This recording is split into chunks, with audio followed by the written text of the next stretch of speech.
Je n'ai pas non plus un résultat totalement définitif, mais il semblerait que je fasse aux alentours de 45,5% des voix. Et donc, c'est une défaite, Ouais. même si après le premier tour, on savait que ce résultat serait et ce second tour serait difficile. On avait 5700 voix de retard avec mon suppléant, Nicolas Maillard-Rossignol.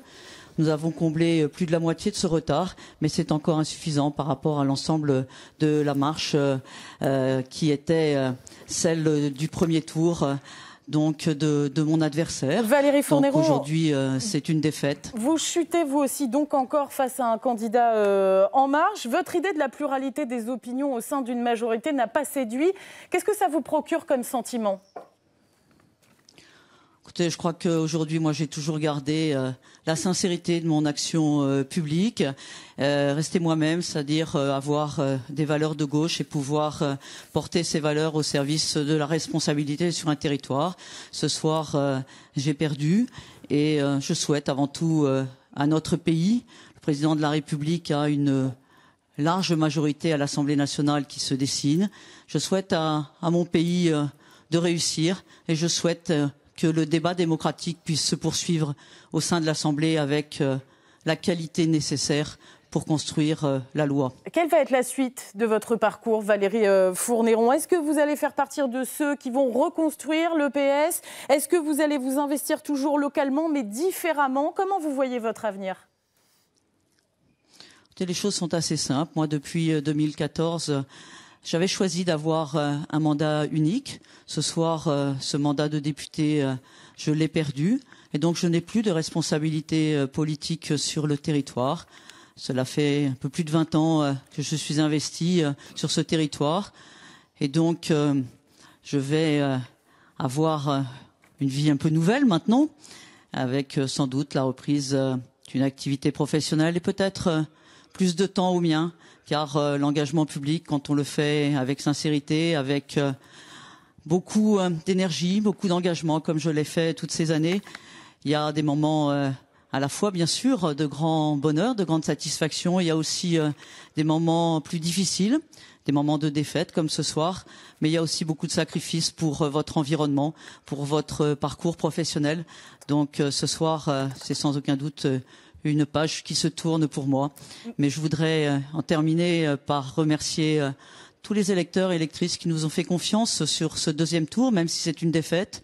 L'importance de la mobilisation, l'importance de tous ceux qui m'ont accompagné pendant toutes ces années.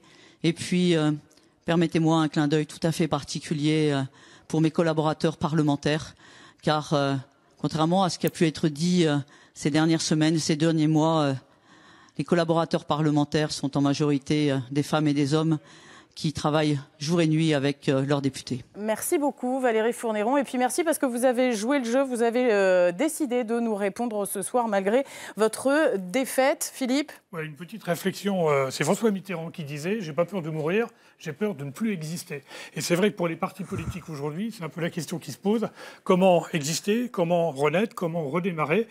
Vous savez, en politique, on n'est jamais complètement mort. François Mitterrand en était la meilleure preuve, puisqu'il avait perdu 2 fois l'élection présidentielle avant de l'emporter en 1980 et d'être réélu en 1988. En 93, le PS était décimé. En 97, il était reparti. Donc tout peut arriver. Qu'est-ce que ça vous inspire, Damien Adam, d'entendre Philippe dire ça ? Effectivement, en politique, on ne meurt jamais vraiment. On peut toujours rebondir.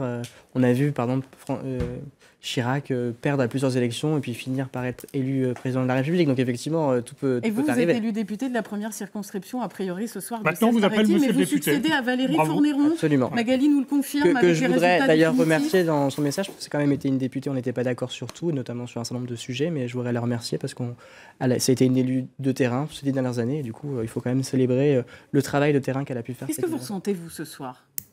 Vous êtes jeune en politique, vous avez suivi l'aventure En Marche. Qu'est-ce que vous ressentez ce soir ? Écoutez, je ressens avant tout de l'humilité, parce que ce score de 54,7%, il se fait dans un contexte d'abstention qui est évidemment important. Après, les citoyens, notamment de la première circonscription, ont fait le choix du renouvellement, de la société civile, des moins de 30 ans, effectivement, pour les représenter à l'Assemblée nationale. Et je trouve que c'est une très belle chose qu'ont fait les citoyens de cette première circonscription, des villes les Rouen, Mont-Saint-Aignan et Rouen. Et ils ont fait également le choix de ce programme présidentiel, de ce contrat avec la nation qui a été passé par Emmanuel Macron avec les Français et que nous aurons maintenant élus de l'opposition et de la majorité à mettre en place à travers des amendements. Et nous devrons, nous, députés, être exigeants vis-à-vis de ce programme. Moi, représentant la majorité présidentielle, j'aurai à cœur de faire en sorte que le président de la République et le Premier ministre respectent ce contrat avec la nation qui a été passé.